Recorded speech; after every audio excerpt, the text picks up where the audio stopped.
Hi, everyone. Hi, everyone. This is Shannon Petrovich with Therapist Talks. And if I can get anyone to give me a thumbs up and let me know that you can hear me and see me, that would be great. Hi, and we are live.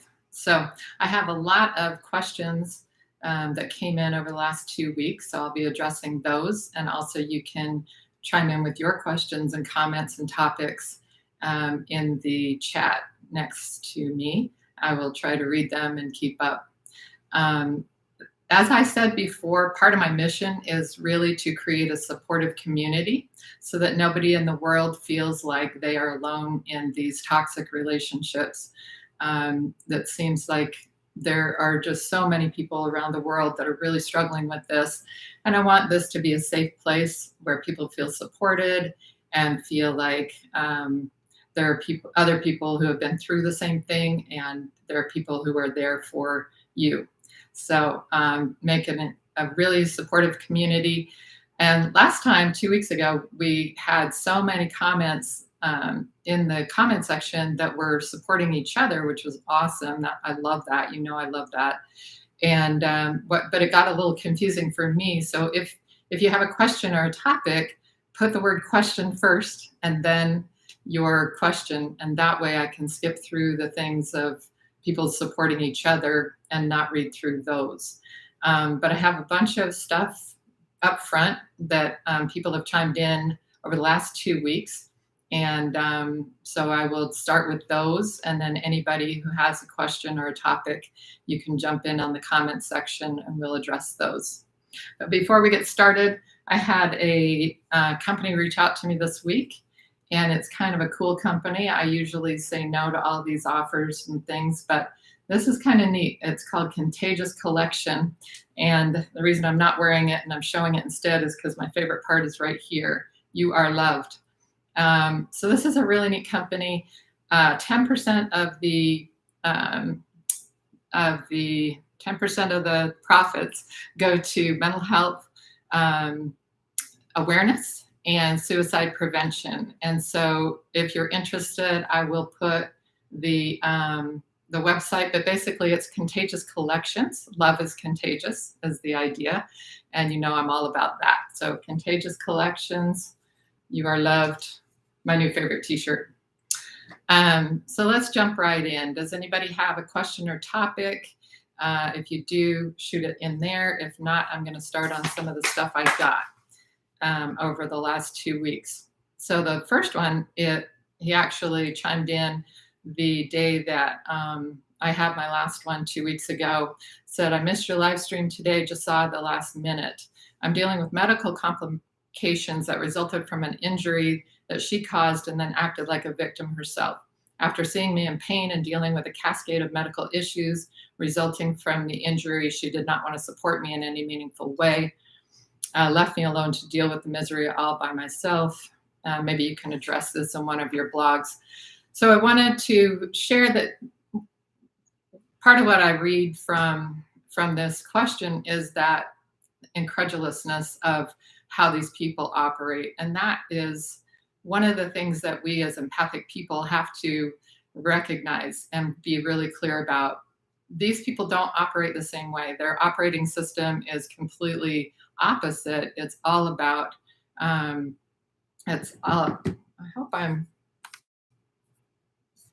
can somebody chime in on the comment section? Because I'm getting little notifications over on my side. But anyway, somebody just say hello in my comment section.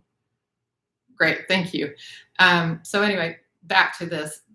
These people operate differently. So if you have somebody who is a toxic relationship in your life, what you have to do is step back emotionally and recognize that it is not even the same way that they operate. They're operating from a completely self-centered place, from a dishonest place, from a manipulative and controlling place.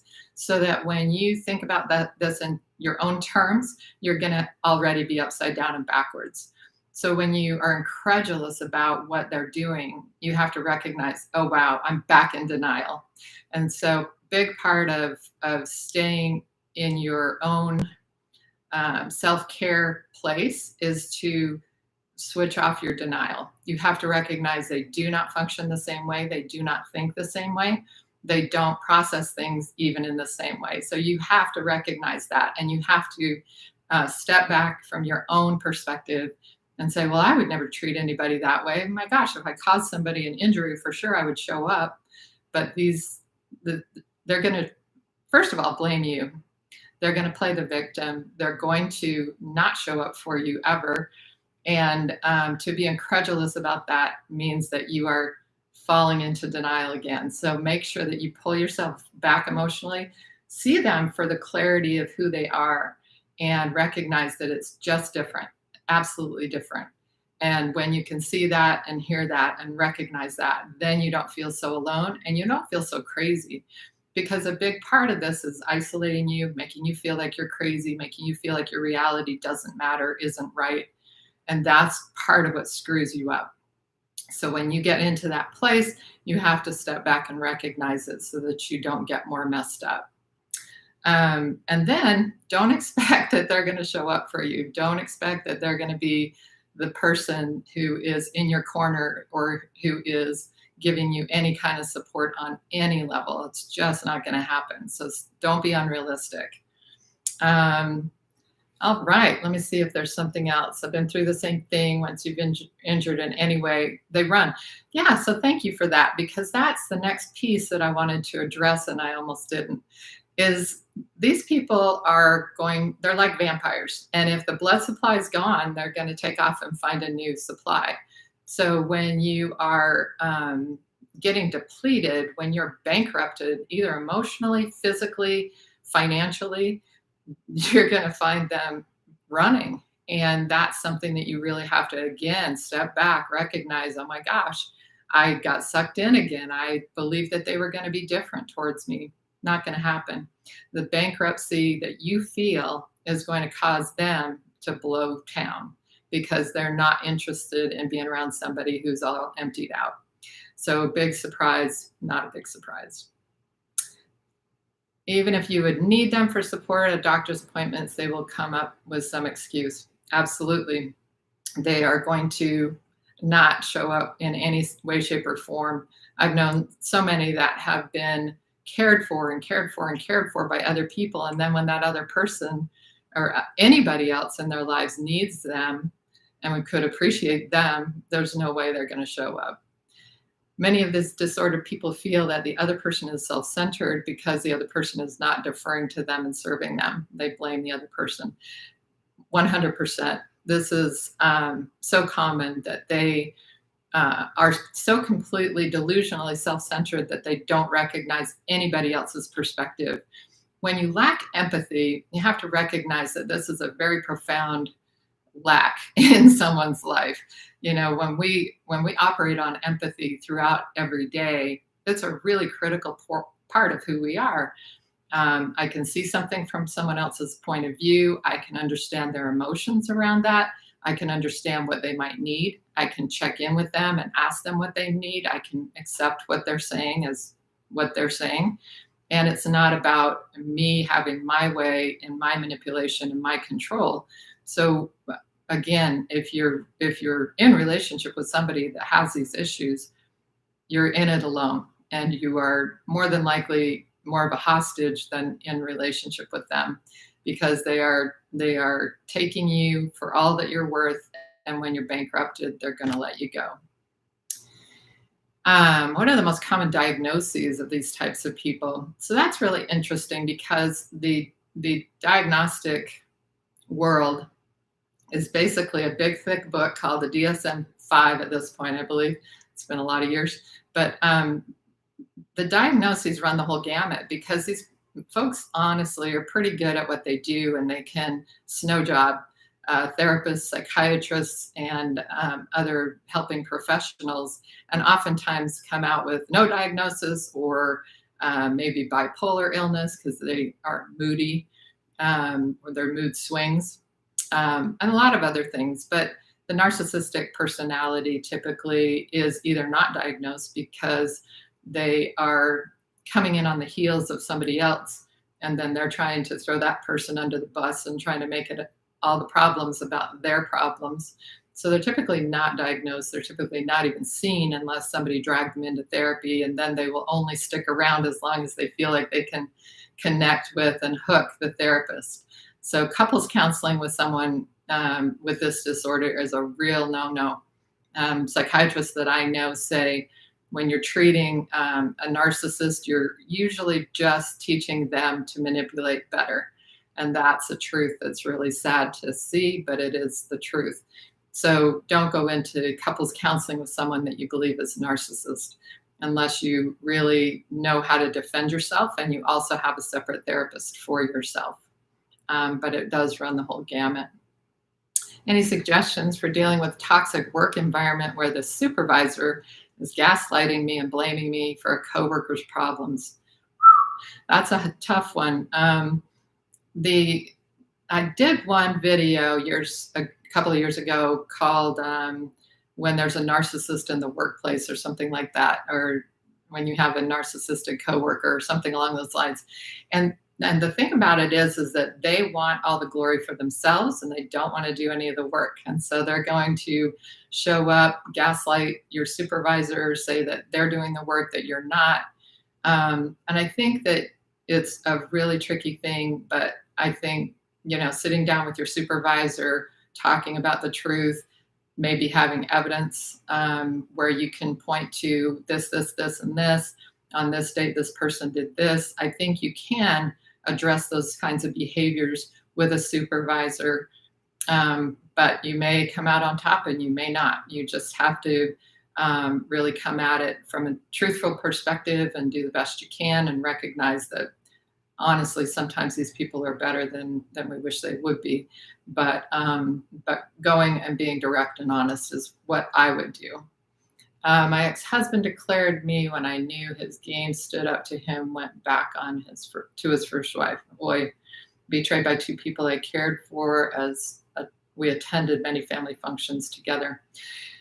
Yeah, I'm so sorry for what you've been through. It's really, really difficult to deal with an ex and then all the games and then all of the extended family and where they fall in.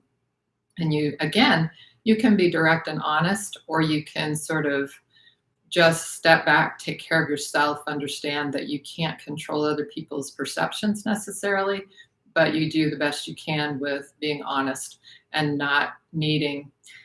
Part of it is really taking care of yourself. I talk about this a lot. Probably the last third of my book is about self-care and about really reworking your whole internal self-dialogue, your ability to meet your own needs, to take care of yourself, to make sure that you're getting around people who are healthy for you and supportive of you, so that you don't feel like you're living on the breadcrumbs of the narcissist in your life, because you can't survive on that. You will starve to death, emotionally speaking. So making sure that you're taking care of yourself. Could you comment on cognitive, emotional, and compassionate empathy? I believe this confuses people. Narcissists apparently have cognitive empathy. They talk a good game about feelings, but don't act. Good point. I like that. So cognitive is that you can kind of understand that you should feel sorry for somebody or sorry for something that you did or what have you. But a cognitive empathy is not emotional or what was your other thing? Compassionate empathy. So compassion is really the key to how we function. If we have no compassion for others, then we really can't function in relationships. And so I do talk a lot about, in a lot of my videos, about how when you're in a relationship with a person with narcissism, you're not really in a relationship because they can't love. Love takes empathy, compassion, care, all of which they don't have. And they might show up with it because they can cognitively think that this is what they're supposed to do, but it doesn't feel the same as someone who's genuinely empathic and who's genuinely compassionate.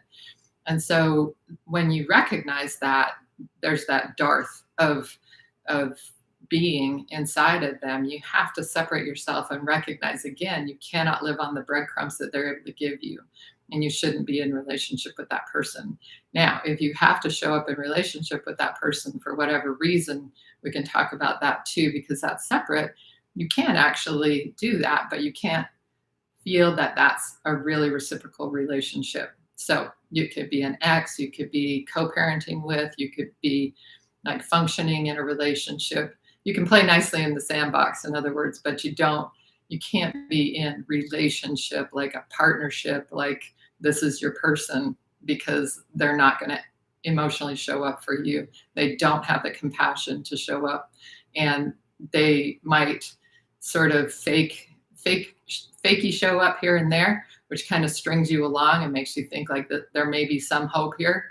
But as soon as you sort of go, yes, I can rest and I can feel safe with this person, the rug comes out from under and they show their true colors again. So real relationship, real love is not going to be like that. It's not going to be back and forth. It's not going to be, and then rug flying out from under you. It's a consistent thing. Went to couples counseling. I was told I was a narcissist. Oh man, I've heard that so many times. I got up and left the room. Good for you. Telling her she was a danger to other clients. Never went back. Good for you. You know, and unfortunately, I've actually met clients who have come to me who've told me the same story. And sadly, they stuck with it for a while and were absolutely emotionally beat up by the whole process. And that to me is tragic, horrific, and I am embarrassed for my profession. So if you experience something like that, get up and walk out like Deborah did, and don't go back to that person. You tried all that and the supervisor does not believe you. Well, take good care of yourself, document, and at some point you may have to find a new position. But I will share with you, I had a job, and this was a lot of years ago, so no one's going to track it back here. But my supervisor was, I'll just be honest, batcrap crazy. He was out there, complete Looney Tunes. And the day that I was showing up to quit because I just couldn't take it any longer, he quit because they found out that he wasn't even licensed. So sometimes if you hang on and take care of yourself, you might come out on top. Let's see. Yeah. Okay. Try a new job for 5 years. Okay. Narcissists frequently go to therapy for the therapist to confirm that their partner has the problem and to fix the partner to conform for the narcissist. Yep, I've had people show up that way, and when I don't play the game the way they want me to, they usually find someone else. But once in a while, I can support the non-narcissist partner, and they can learn to stand up for themselves and learn to set boundaries. And then, I talk a lot about this with my clients. Learn to set boundaries. And people say boundaries don't work. Well, they do work. They either work because the person goes, oh, I've been a real schmuck and I need to stop being so awful. Or they work because you set that boundary, they ignore it, they blow past it, they treat you worse, they escalate, they are emotionally worse than they were before. And then you have the information. They're never going to respect my boundaries. I can't be in relationship with this person. So either way, it worked. And I need everybody to really understand that. So I think it was 2 videos ago that I talked a lot about boundaries and how to set boundaries so that you do get the information you need, or they respect your boundaries. So either way, it works. Let's see.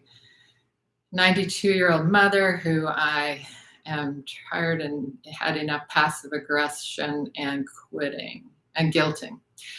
So yeah, this is really tough. And a lot of people have asked me about aging narcissistic parents. I did a video on this a couple years ago. And so I would refer back to that also. But I think, again, this has to do with recognizing that you're not going to get your needs met by this person. And so if you decide to be in a relationship with this person because on some level you decide that this is the right thing to do and you want to support them and care for them in their elderliness, then you can do that without expecting that they're going to be any different. So you walk in with your Star Trek shields up, and you know that those Klingon warships are going to be shooting arrows and torpedoes or whatever they are at you. Sorry for any of you Trekkies, but you know that you can hold your shields up, and that all that stuff just bounces off you. If you know it's not about you, if you know it's about that person, if you know it's just manipulation and control, then you can keep your shields up. Now, the same as in Star Trek, if your shields have been up and been bombarded for too long, your energy source, your energy core winds down. And I think it's a perfect analogy because it's true. If you spend too much time in that person's presence and they're bombarding you, your shields are going to fall. They're going to fail, and you are going to implode and have a hard time taking care of yourself. So don't expect them to be anyone but who they are. Don't think that you're going to live off of any breadcrumbs that they're going to throw you, and take care of yourself with your shields and removing yourself when your shields are starting to fail.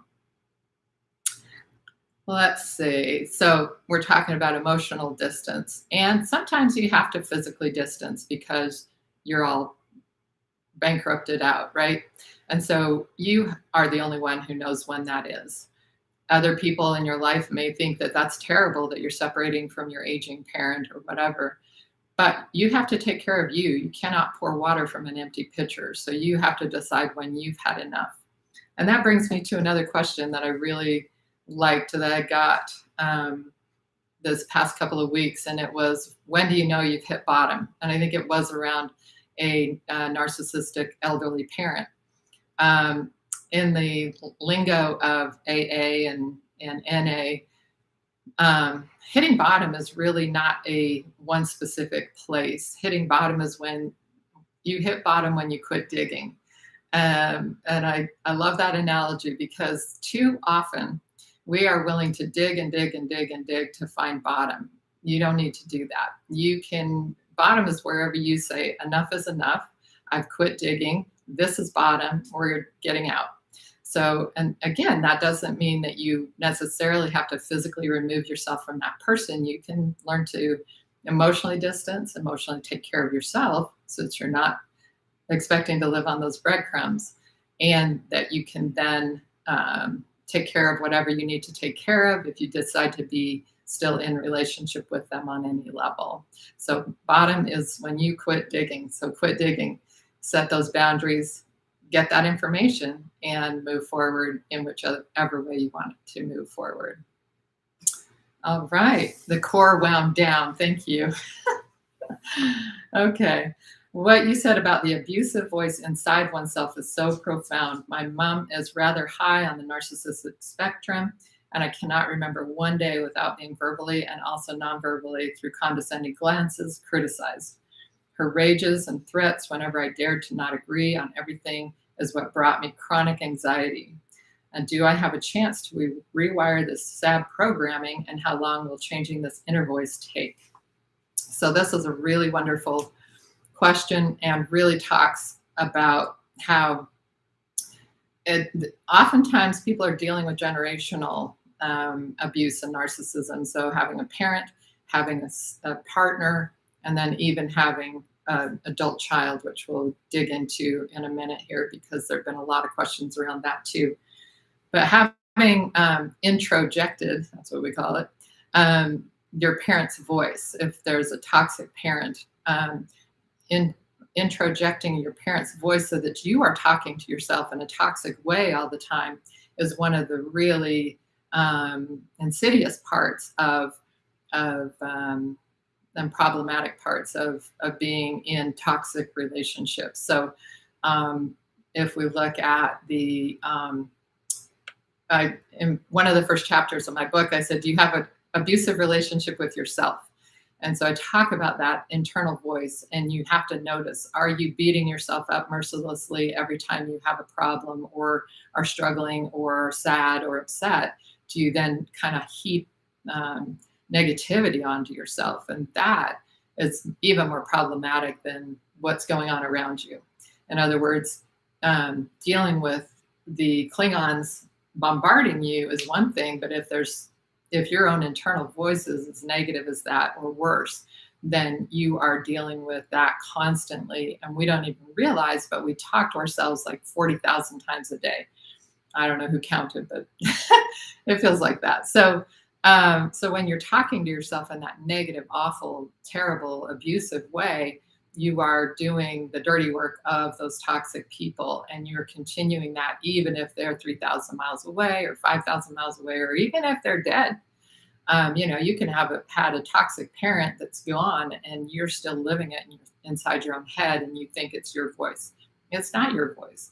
Babies are not born with that internal negative voice. In fact, they think that the world kind of revolves around them. So it's really important that you recognize that voice, you recognize where that came from, that you begin to adopt and recognize who you are in terms of your character qualities.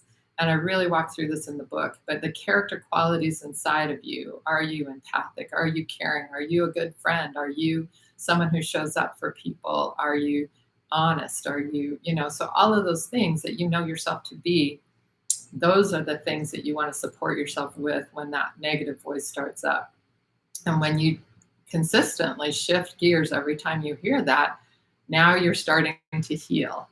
And when you start to heal internally, then when someone comes at you with that negativity, you're like, no, that's not going to fly with me anymore. Because you're not going to accept that from someone else when you're not doing it to yourself any longer. So this is a really important piece. All right. How can I help a 10-year-old and a 3-year-old deal with their narcissistic mother? So this is from, we'll shift gears into dealing with an adult child with narcissistic qualities. And my last video, so there's one that's been really making the rounds that I did a couple years ago called When Your Son or Daughter is a Narcissist. I redid another one just 2 weeks ago, or a week and a half ago, that's called Dealing with a Narcissistic Son or Daughter. And so it's kind of updated. So I'd encourage you to watch that one. But anyway, this mother of a narcissistic mother who has grandchildren involved, 10 and 3, she said that she shared with them, you are loved, you're lovable, you're a good person. And I just applauded that. And these are wonderful comments for the older one to hold on to. And it's great that you can be there for them. So I did a video just 2, 3, 4 weeks ago that was called, Do I Have to Go No Contact with My Narcissist? So this one's really critical because there are times when it would be better for other people and maybe even ourselves if we figured out how to be okay in this relationship on some level. And this is one of those situations where if grandma can handle being around this situation, she's going to be able to be a support and a love for these 10 and 3-year-old granddaughters. And so it's important that, again, you learn to step back, learn to take care of yourself, learn to recognize that what I call it is watching the circus go by. So you recognize that your daughter's going to do what your daughter does. She's not going to be caring. She's not going to show up for you. She's going to throw you under the bus at any point in time. And she's going to be toxic, not only to you, but to your grandchildren. So if you can show up with your whole intact self on board and not needing anything from her and recognizing she's going to do her dance and not engaging in that, then you can show up for your granddaughters and be there and be a sanity in their lives and be a loving force in their lives. It's not going to go all over the place and be here and there and all over. All right. So please address being a caregiver for an elderly narcissistic parent, handling siblings and relatives who believe the gaslighting and actually view the mention of the narcissist abuse as the caregiver's error. So again, recognizing that those realities are going to happen, that you can't change them or control them, you can be your best self and you can show up in your best way and not take any of that personally if you do feel like you need to continue to be that caregiver. And you can, I think you can truthfully go to any of the other siblings and relatives and talk with them honestly. I just believe in being direct, and a lot of people dance around stuff and probably have lifetimes of dancing around stuff. In many families, it's sort of an agreed upon thing that you don't talk about emotions, you don't talk about truths, that you kind of accept that you have to dance around things and tiptoe around certain people. And, I talk about it in the book, placating, people pleasing, and peacekeeping. And those three P's are really damaging to everybody, because you're not being honest, you're not being truthful, you're not addressing things as they come up. So I think that's really important, just to be more direct. I recently had to block my brother because of his lifelong continuous verbal, emotional, and psychological abuse. So there's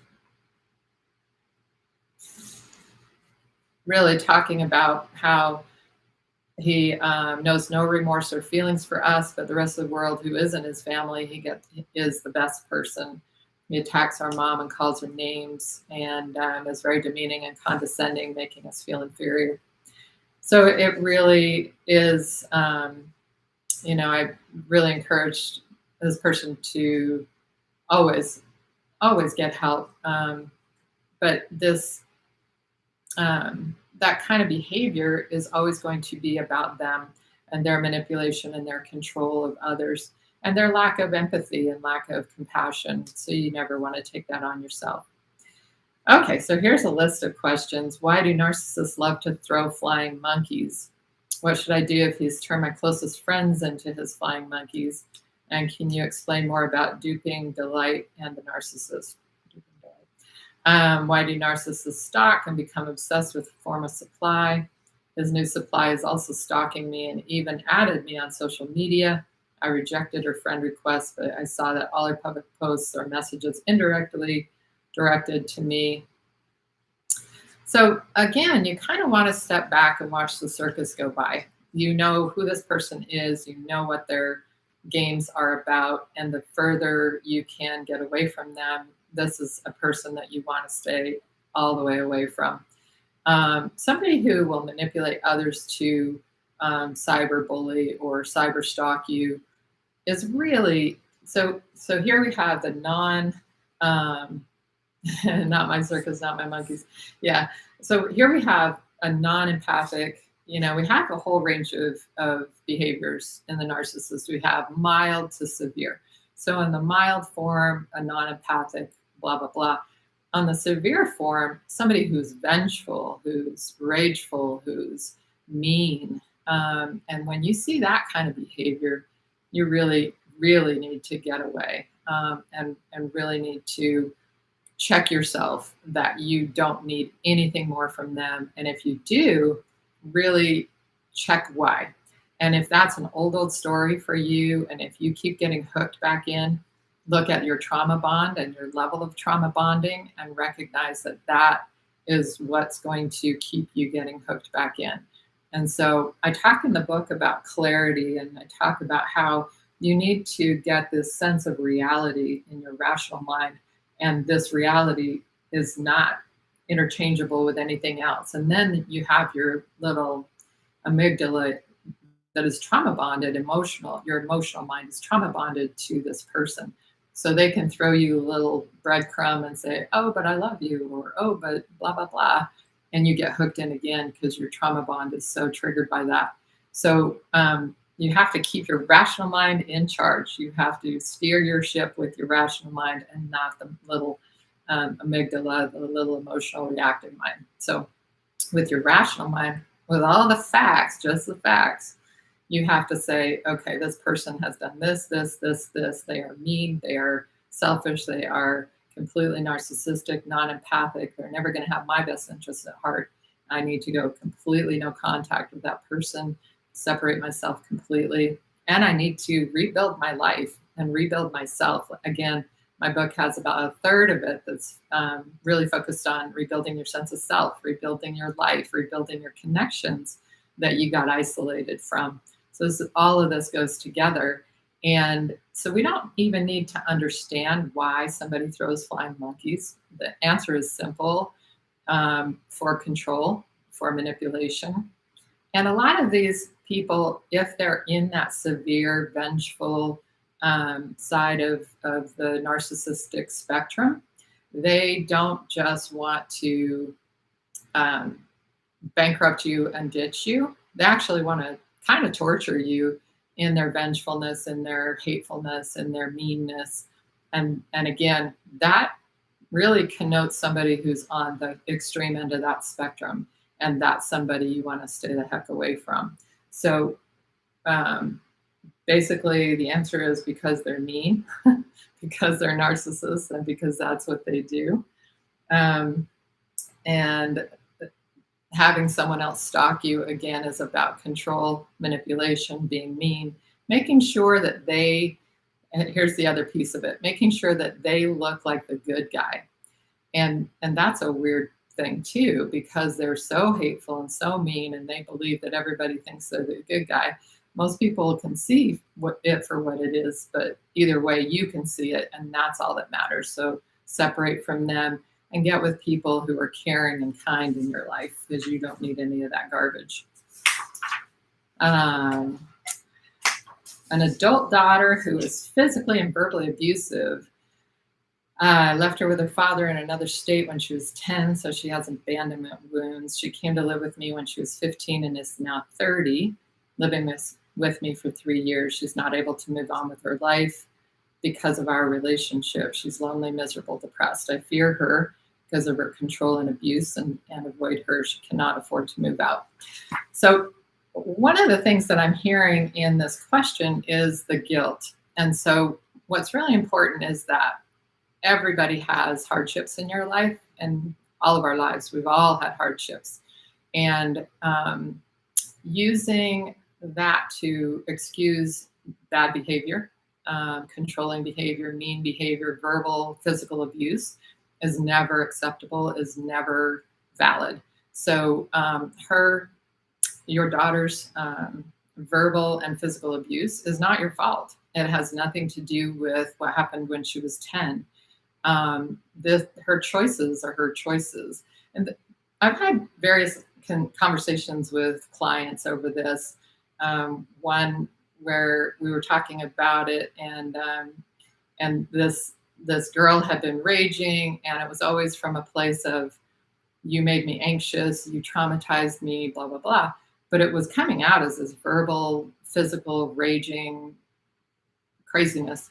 And I kept telling them, you need to call the police, you need to call the police. So finally one night they called the police because it was really off the rails and it was really dangerous. So they called the police, and the sheriff shows up, and she completely flips her switch, and she sits there and has a pleasant conversation with the sheriff. And 5 minutes later, he says goodbye, and she flips the switch again and starts raging again. So they were finally able to see that these are choices. So what I'm going to say is that even though she can't move out, she needs to recognize that you are going to evict her if she doesn't stop this. So the boundaries have to be set. You have to get to a place where you decide, A, you're not at fault. We all have made mistakes in our parenting, and no one's bad behavior at this age, at 30 years old, is your fault from what you did 20 years ago. It just isn't. So, she can go to therapy, she can get help, she can get all kinds of support, and you can be loving and supportive of her, but verbal and physical abuse is not going to fly in your home, and that's the end of it. So when you set those boundaries and you say, I know you can't afford to move out, and so you need to stop this behavior, then she can start making better decisions. But as long as you're taking the guilt for her behavior, she doesn't have to change her behavior. Does that make sense? So that's that. And let's see, are there any other questions that I didn't get to yet? Oh, the smear campaign. Okay, sorry. So the smear campaign. So again, this goes back to what we were talking about, that somebody who has narcissistic tendencies wants to be seen as the good guy because they're like a hot air balloon. I did the one called the narcissistic collapse. A narcissist doesn't have a solid sense of self. So they are like a hot air balloon where you have to be pumping adoration and attention into them all the time. And they have to feel that sense of inflation and adoration all the time, or they implode and then they explode. And so if we look at this analogy and kind of use this analogy, they need to, so when you're gone from them, even if they were the ones that decided you were bankrupt and they didn't need you or want you anymore, they still need that adoration that they got at some point. And so they might stalk you, they might drop a text or do a smear campaign to try to get other people to say that you were bad and terrible and wrong and you were the problem, et cetera, et cetera. So again, all of this is just to keep themselves blown up so that they don't implode and then explode. So it's kind of a self support in a really twisted way. And so you want to, again, take a look at somebody like that who is in that really negative, awful place in their lives, and don't rent them free space in your head. They, as David just said, because they enjoy that rent-free space, and they will continue to live there even if they're not any longer in your life. They will still find ways to jump in and be obnoxious and annoying to get a rise out of you. And the more you step back emotionally, watch the circus go by, don't get too involved in their drama, don't allow them to rent free space, the better off you will feel. My adult daughter uses the silent treatment and threatens to cut me out of her life when she gets mad at me. She's a lawyer, very intelligent. Advice. So the silent treatment is just another, and threatening to cut you out is another strategy of control and manipulation. And so that is, I think of it like a smorgasbord. So somebody who is really controlling and manipulative has a smorgasbord of strategies. And so if they turn on the tears and that works for a while, and then if that stops working, then they'll turn on the anger. If that stops working, then they'll turn on the tears, then they'll bully again, then they'll turn on the tears, then they'll turn on the silent treatment, then they'll turn on the I'm going to leave you or I'm going to cut you out of my life and you can't see the grandkids or whatever. So it's all just the smorgasbord of strategies. And if, again, you look at it for what it is and see it for what it is and stay in your true self and don't let them manipulate you, and you can, you have to assess what it is she's mad at you about. Is she mad at you about you having boundaries for yourself? That's not valid. Is she mad at you about something that is a valid anger?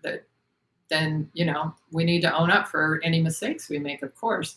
But if it's something where she's trying to control you, manipulate you, bully you, and then you're not taking it anymore and she's mad, I would just be really direct and blunt about it and say what you see going on, and then say it would be a shame for you to disconnect or for us to disconnect, but it's up to you.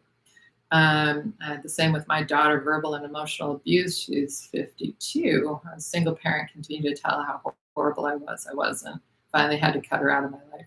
Yeah, and again, I go back to the video a couple of weeks ago where I said, do I have to go no contact with my narcissist? Because a lot of times, even with someone that you've disconnected with, you can retry the boundaries and see if they can't come around. I've been blown away, truly. I've worked with couples or, one part of a couple. I've worked with people who have had adult children, who've had elderly parents. And there are so many times when a person has set boundaries, has done it in the right way, has done it in, just been really clear and structured and non-emotional about it, and then practiced setting those boundaries. And what I shared with you a couple of weeks ago was when you set that boundary and then you kind of do a brief no contact, like, okay, this phone call is not going well. When you're verbally abusive to me, I'm going to hang up, and then you hang up. So when that happens, then you might not answer the phone over the next, day, because they're just calling you back to badger you some more, and then answer the phone. So that the no contact was brief. It was sort of like a grown-up timeout in a sense. Then if that doesn't work, then you have to have a longer timeout and a longer timeout and maybe permanent. But sometimes it doesn't have to be permanent. So sometimes you can even reconnect with somebody that you've given no contact with, especially an adult child or somebody else that is important in your life. And then you can assess again, can you live with my boundaries? Can you not be verbally and physically abusive towards me? Can you, meet me halfway here and communicate with me instead of throwing fits and all this other shenanigans? If they can, great. You can stay in relationship with them on whatever level that is. If they can't, then obviously that's not going to work and you go back to no contact, but you've at least tried. Let's see. Every so often she'll try to connect, sending me a photo of my grandson. I let her in over and over, then back to the abuse again. No more. I can't. Yeah, absolutely. And only you know when to cut it off and not go back again. My husband has put a stop to it. I'm heartbroken, but relieved also. Yeah, so it can be heartbreaking for so many older couples who are going through this with adult children and losing grandchildren over it. And I think it's incredibly heartbreaking. There have been so many recent reports about how important grandparents are to children's lives. They have just a special relationship, and it's a really important relationship that should not be interfered with. And sadly, I think a lot of times it's not that the parent even wants to cut off the grandparents for the grandchildren's sake. They are just being spiteful, and who gets hurt but the grandkids. And I think that's really tragic. So if there are no other questions, I'm going to kind of start wrapping up. Hoping my grandson comes looking for me. Yeah, I really hope so too. I think it's incredibly heartbreaking, and I think it is just so indicative of that, again, that mean level, that vengeful level of narcissism, where they can't see how that is hurting the child, and that they're willing to hurt their own child to get back at you is like, that's off the charts. That's really mean, hateful, vengeful. My elderly mom cannot ever apologize for anything. She has tried to make me feel small my entire life. What's going on with this? The narcissistic parent is a really tough one, because what we need from a parent when we are little is we need empathy, we need compassion, we need somebody who can think outside of themselves, somebody who can be altruistic and not self-centered. A narcissistic parent is so, so toxic to a child, because they only care about that kid when that kid is either adoring them or is bringing them adoration from other people. So you'll see, the people who can't stop taking photos of their kid and really don't do any care of the child, but they want to look cute in the photos, and that kind of stuff is just so toxic. So if you were raised with that your entire life, and she has never been able to, meet you one-on-one and be empathic and compassionate, my heart honestly hurts for you, because that is a really toxic way to grow up. It's very unfair and very, very painful.